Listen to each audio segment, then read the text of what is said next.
Best job ever. Best job ever. Best job ever. Hey, we're recording the podcast. Do you know what that's from? Shut up. What is that? Good morning to you, wherever you are, because it is Morning Somewhere! for May 7th, 2025. My name is Bernie Burns, sitting right over there. She doesn't watch her war movies. That's Ashley. Say hi to Ashley, everybody. I like my explosions, but only if they're silly. What's my favorite war movie? War games. Is that a war movie? Saving Private Ryan. Like, it has war in the title. My favorite war movie is War of the Roses. It actually is based on an actual war, the title of that. But no, my favorite war movie, if you're keeping score at home, my favorite war movie is Fury. The answer is... Fury? Fury. Where did that come from? Really? You Yes. didn't know? Like, Fury's like... No. Fury's close to replacing Atomic Blonde as Whoa. like... Yeah. Whoa, as the whoa, movie slow that I down. just play every Slow time I down. see it. When the hell did this happen? Because Atomic Blonde has been like that movie that you just have on all the time All as the your time. comfort film for years. All When the time. did Fury enter the mix? I don't know. I just like Fury. I just like it. I watched it. I watched it on a plane. Is it a slick eye patch? Who? Eye patch? What time? No, not Nick Fury. Nick Fury, the story of the Avengers. You're just a really big fan of Secret Invasion. Asterisk. We got shit, by the way, for spoiling Thunderbolts, whatever it was, by not saying it, but giving enough information where someone thought they could figure it out. I'm not sure what to do with that. I don't know what to do with it either. Listen, if Marvel's not doing it, who gives a shit? You know what I said in the subreddit? What did you say? Yesterday? I said that we're not going to spoil it here. We're not going to get close. But with Marvel dropping this literal outdoor billboard spoiler after the first weekend of Thunderbolts, asterisk, I think they're teaching people on kind of a low stakes iteration of the Marvel Cinematic Universe. They're teaching people, hey, you better show up in the first weekend. Like, they are training. And it is funny that they did that literally 1 year before Doomsday. I think that's going to pay off huge dividends for Fantastic Four and Doomsday. You're like, well, I gotta go opening weekend. Right, like you have to avoid the spoiler rush. Right. I mean, and to some degree, I feel like there are... Why did the poster say Fantastic Five after 1 week? What happened? The Fantastic 4 in 9 months. I was telling Ashley, I'm talking to the audience now, Ashley, I'm not talking to you. Hey, everybody. I was telling Ashley the other day that the character She-Hulk was a member of the Fantastic Four in the comics for a while, and she was not aware of that. I was not aware of that. Like I said, I don't follow the comics closely. It's weird because I really like the superheroes and I like the comic book adaptations into movies and stuff, and I watch all the shows. But I don't read comics. I've never read comics. Calvin and Hobbes, don't think that counts. No, I don't think that counts either. Man, I wonder what Bill Watterson is up to these days. I keep hearing about like trying to project out here or there, but man, what a guy who like in the history of media is just such a special dude. And what he's doing, Bernie, is whatever the fuck he wants, and I love that for him. I hope Bill Watterson and Gary Larson are somewhere together hanging out. They're just like in a pub having a drink, sharing their war stories. Making each other laugh and having a good time. Playing war games. Wait, what is it with Calvin and Hobbes too? What's the attraction there? Would you say that's a funny comic strip? Yeah, but also surprisingly moving in a lot of ways. Mind you, I first read them and connected with them when I was quite a small kid, and comics were an easy thing for me to read at that time because there are fewer words, but there's lots of pictures, and you can get the gist of what's going on, even if you're still learning all the words. And the stories were funny, and they're about a kid who doesn't want to be in school and has, who hasn't wanted to pretend that one of their stuffed animals comes to life. Yeah. And it goes on adventures with them. And, you're just like running wild around the neighborhood with your red wagon, whatever it is that you're doing. And also like your dad makes dumb jokes and stuff. Yep. And you hate your babysitter. And your mom's upset all the time and has to put up with the dad too. But then there's another layer of it when you go back, once you've grown up. And this is something that I like about, there's a lot of movies and things that I like as well, is you go back once you've grown up and now you're the adult and you're like, this fucking kid, man, I'm going to strangle him. I don't know how the dad shows that kind of restraint. Bless that man for finding joy in the little things in his life, right? And like that babysitter was clearly like doing her best. What was her name? I can't remember now. Rosalind, yeah, good call. Good call. It's fun. It's like if you go back and watch Dirty Dancing, now as an adult, and you're like, oh yeah, that girl belongs nowhere near this fully grown dance teacher. What the fuck? The dad was right. Stay away from him. Just walk away. Walk away, everybody. If I had to come up with one adjective to describe Calvin and Hobbes, it would be endearing. Yes. Not funny necessarily, not hilarious, but incredibly endearing. Maybe the epitome of endearing. It was beautiful. And I have like multiple box sets of the hardcovers. Like they did that hardcover collection, which by the way is insanely heavy. It's so heavy. I can barely lift that thing. It's massive. It's actually very difficult to read. But I like having it there on the shelf as like my memento, and then I'll go read the paperbacks when I actually want to do the reading. Or just like, I'm sure somebody has a digital archive somewhere. You know, they always talk about how he never licensed Calvin and Hobbes for anything. So if you ever saw it on a T-shirt or anything like that, or all sticker, all the bumper stickers of Calvin peeing on whatever car brand you don't like, none of that was ever officially licensed. Which is incredibly remarkable, but I also have never heard about anyone being sued or gone after because they produced Calvin merchandise, which I think is interesting as well. Yes. Surely the publisher would have gone after somebody.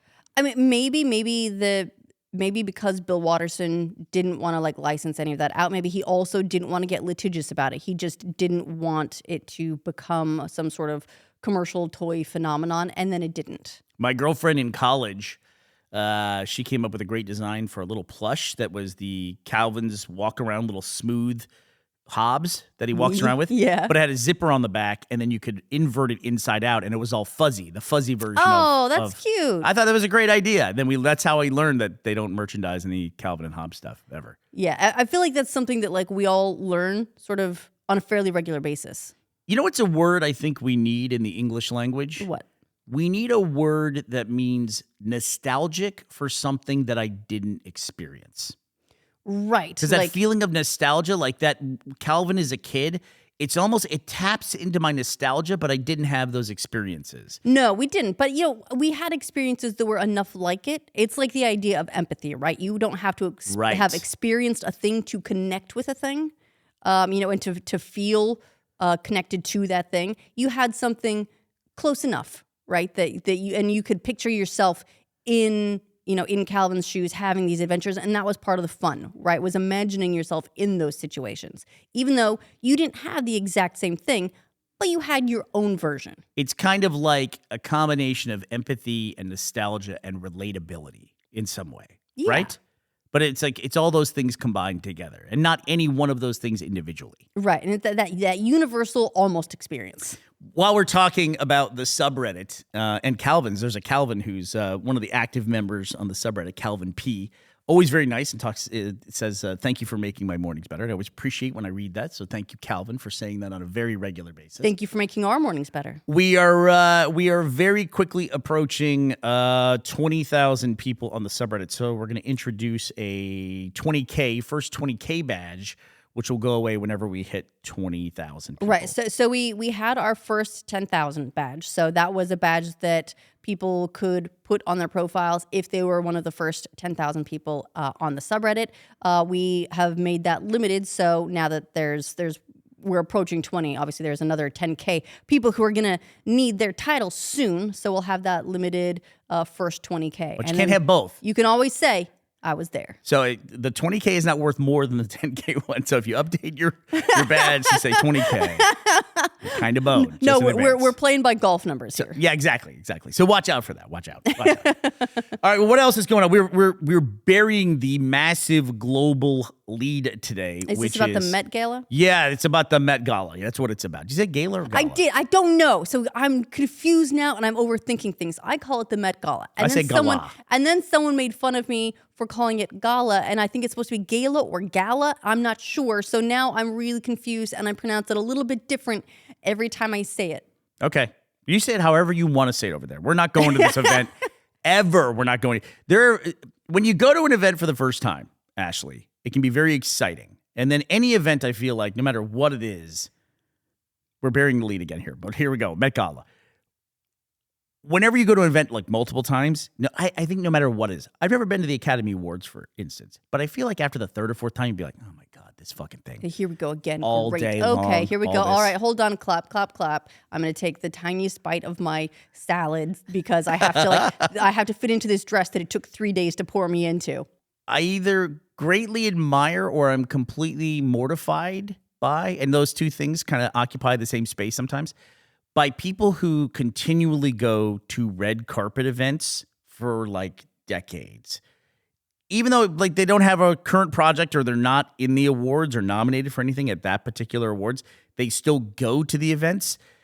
I just often wonder, how deep is that well, you know, that need for attention that you have to fill it for fucking decades and go to these things, man. You mean just like the people that go to the red carpet to be on the red carpet? They're not doing anything. They're not promoting the movie. They're not like, they don't have a project that they're even talking about. They just are there to, Bernie, stay relevant.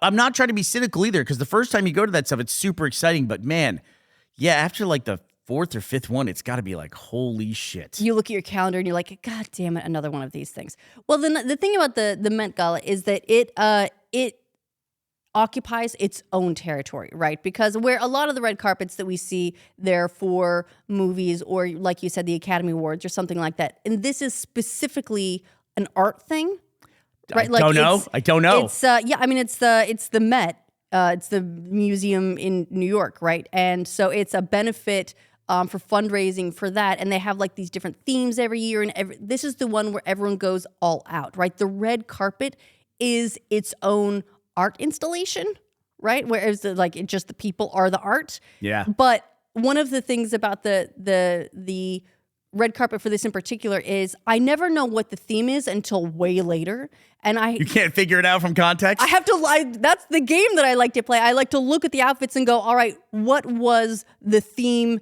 this year? And I got close on this one, looking at all the insane outfits that people are wearing. I got close. You did? I thought a lot of people are wearing black and white.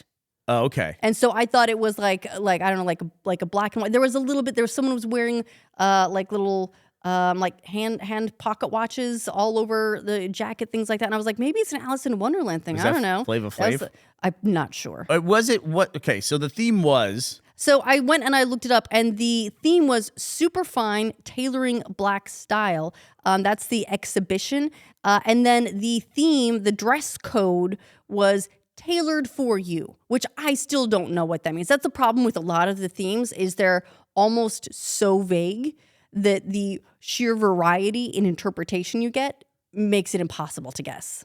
All I noticed from some of the photos that I was seeing was that pants were optional this year. Like Sabrina Carpenter, no pants. There was some. I also get scared because I start to read about these people and they talk about them and say their names. Some people only have even one name. They're so well known, and I've never heard of these people. There was somebody who got in trouble because she had some kind of sheer no pants outfit, but it was kind of lacy and embroidered. And one of the embroidery patterns was Rosa Parks, like right down by her crotch. Oh. And people were taking great exception to that, which I understand that exception. Yeah. No, that's I haven't seen that one yet. One of my favorite parts is actually looking at the male fashion, because so often on red carpets, and I've mentioned this before, but guys are in a tux, and I feel like there's not nearly as much variety in what guys can wear to a red carpet. And then you hit the Met Gala and they're insane, right? They're wearing anything, everything, nothing. Do you know who one of those male red carpet standouts was? Who? Tramel Tillman, Oh, I Mr. did Milchek. see that, like with the big train on his jacket. That was gorgeous.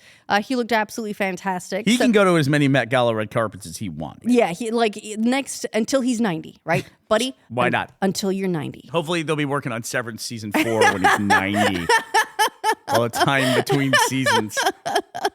Yeah, but I can't comment on the Met Gala because now I can't say the word. I'm second guessing myself. Welcome to my life. I don't feel like I can comment on it for a really specific reason. I feel like I peaked early on my commentary on the Met Gala. I made a tweet years ago where I said, I don't know what happens at the Met Gala, but based on everyone's outfits, I'm guessing at some point everyone gets around a giant table and discusses how to kill the Superman.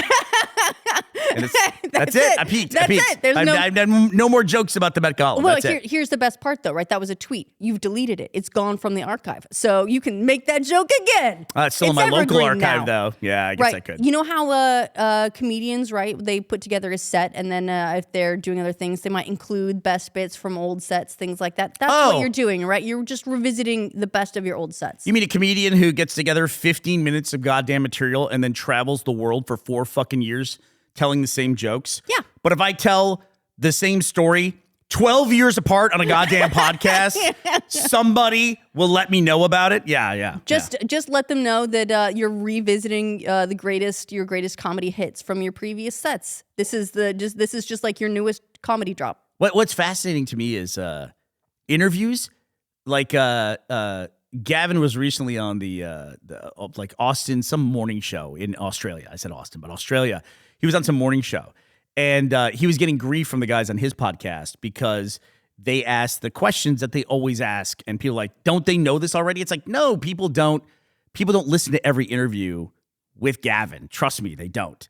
And when you're in those interviews and you're doing like some kind of press tour, or if you're following someone who's doing a press tour, they tell the same stories over and over and over again. Like I had to talk about the beginnings of Rooster Teeth so many fucking times. I just had to write a history for the website, and I was just like, I've done this a billion times. You know what I mean? But right. Like at some point, do you start like forgetting things because you've told it so many times, you've sanded so many edges off the story that it's almost gone. Right, exactly. But there was one time we did an interview where we sat down. It was for our first movie ever. We were on like a morning, like local television it in Australia? network. Because it was not in Australia. Coincidental. It was in Austin. It was in Austin.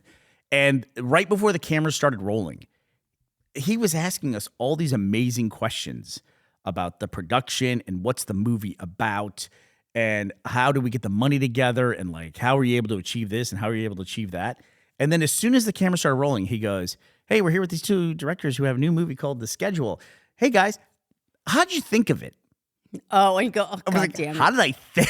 That was the weirdest question. Back off to the most like basic questions. How did I think of it? What does that even mean? I never understood that question ever. How'd you think of it, Look, Ashley? Burnie, I'm going to tell you right now, as a morning show host, right, I have a lot of experience in this regard. And that's that you can't assume that if you have a really broad audience, you can't assume that they know everything or stuff, right? So you start with the easy, the most basic stuff, and then you work your way up to how'd you get the money together. Right, exactly. I mean, I get it.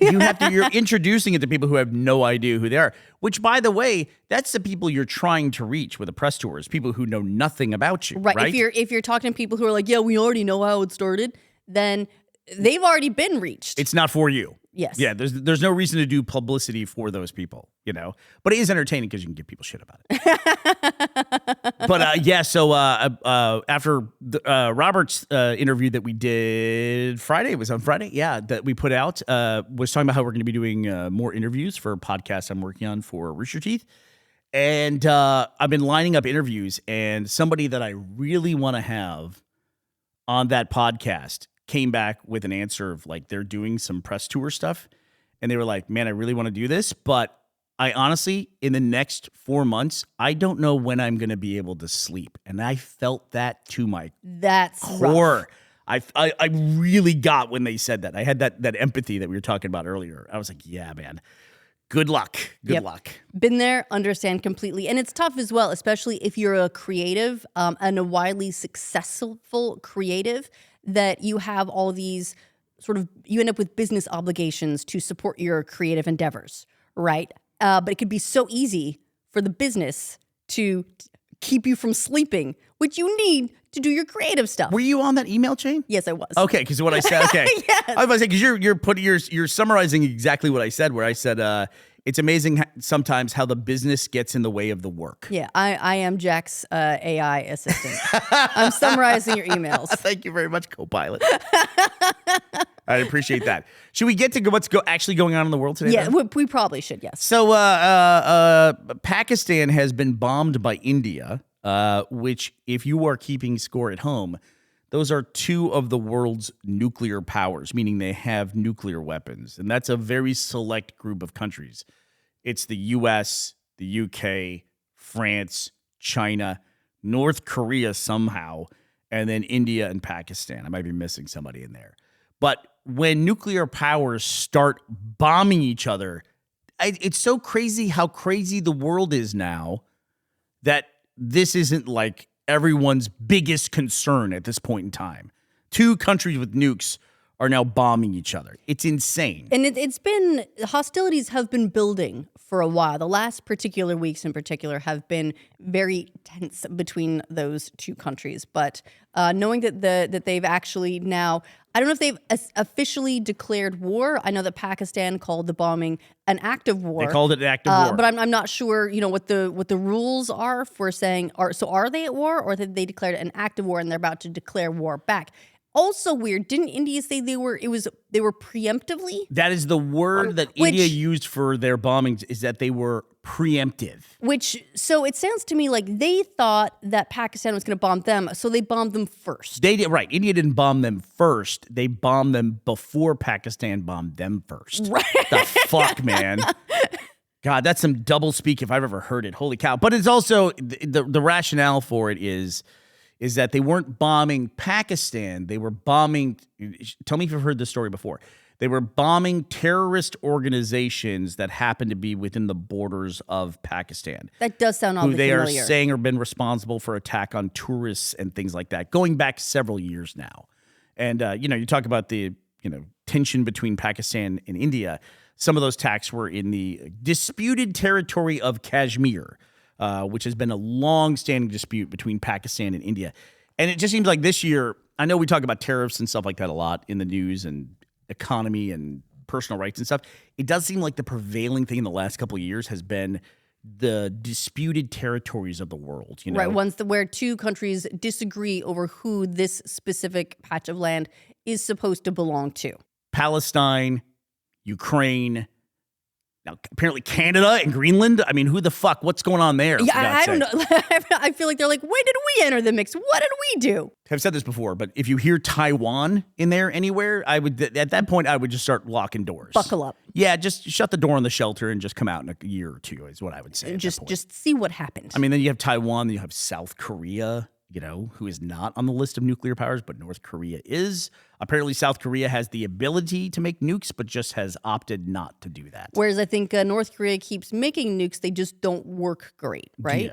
Yeah. Well, it all depends. I mean, they're always firing missiles over Japan just to prove that they can do it. Yes. So, one of these tests will eventually maybe have a payload on it of some kind. So we'll see. Interesting times, Ashley. Interesting times out there in the world. But definitely something to keep an eye on. Meanwhile, Elon Musk now has a city in Texas. What? Yeah, he has a city in South Texas. He has his own place now that he can build and launch Starship. Is it called Muscovia? I don't know. I don't know what it's called. Hopefully, it's disputed by El Paso or Brownsville or something like that. I don't know. So it's just a weird time, man. But the new PM from Canada was meeting with Trump this week as well, or yesterday, and had to make it clear to the president of the United States that Canada is not for sale. And I believe their words were was? not ever, ever, ever, ever, ever. And the response was, never say never. Never say never.